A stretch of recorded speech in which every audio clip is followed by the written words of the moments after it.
यीशु के नाम से आप सबों को जय मसीह की। मेरे प्रियो, यीशु आज वचन के द्वारा आपसे बात करेंगे। डरो मत, इस वचन के द्वारा प्रभु आपको छुड़ाएंगे। केवल एक बार ध्यान के साथ और प्रार्थना के साथ इस जीवित परमेश्वर के वचन को सुने।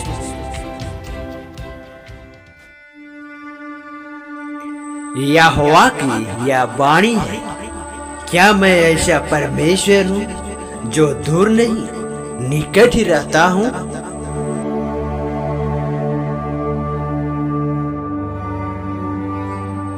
इसके बाद मैंने स्वर्ग में मनो बड़ी भीड़ को ऊंचे शब्द से यह कहते सुना कि हालेलुया, उद्धार और महिमा और सामर्थ हमारे परमेश्वर की ही का है। और तुम अपने परमेश्वर यहोवा की उपासना करना, तब वह तेरे अन्न जल पर आशीष देगा और तेरे बीच में से रोग दूर करेगा।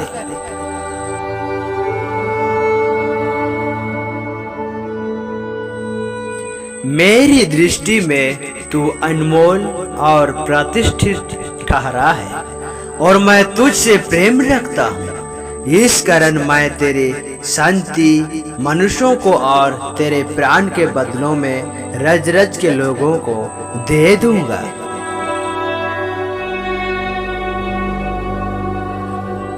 मैं अपने धार्मिकता को समीप ले आने पर हूँ, वह दूर नहीं है और मेरे उद्धार करने में विलंब ना होगा। मैं सिय्योन का उद्धार करूंगा और इस्राएल को महिमा दूंगा।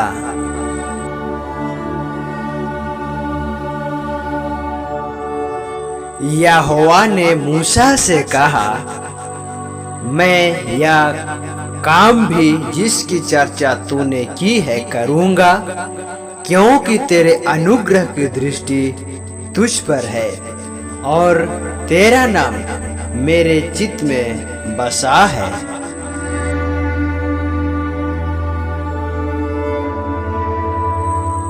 यहाँ तक कि किसी बर्तन में तुम्हें घटी नहीं और तुम हमारे प्रभु यीशु मसीह के प्रकट होने की बाट जोहते रहते हो।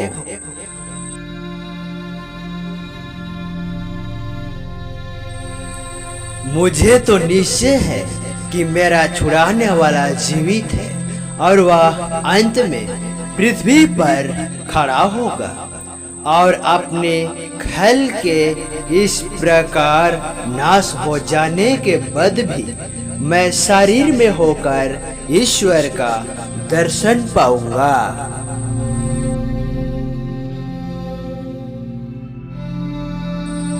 यीशु ने उससे कहा, मार्ग और सच्चाई और जीवन मैं ही, बिना मेरे द्वारा कोई पिता के पास नहीं पहुंच सकता।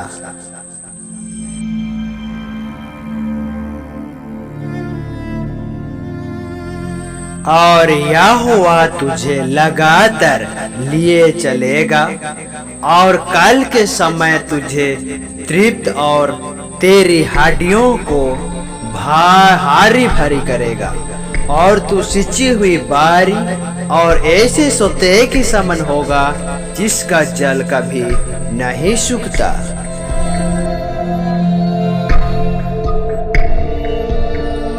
वह चंद्रमा की नाई और आकाश मंडल के विश्वास योग्य साक्षी की नाई सदा बना रहेगा।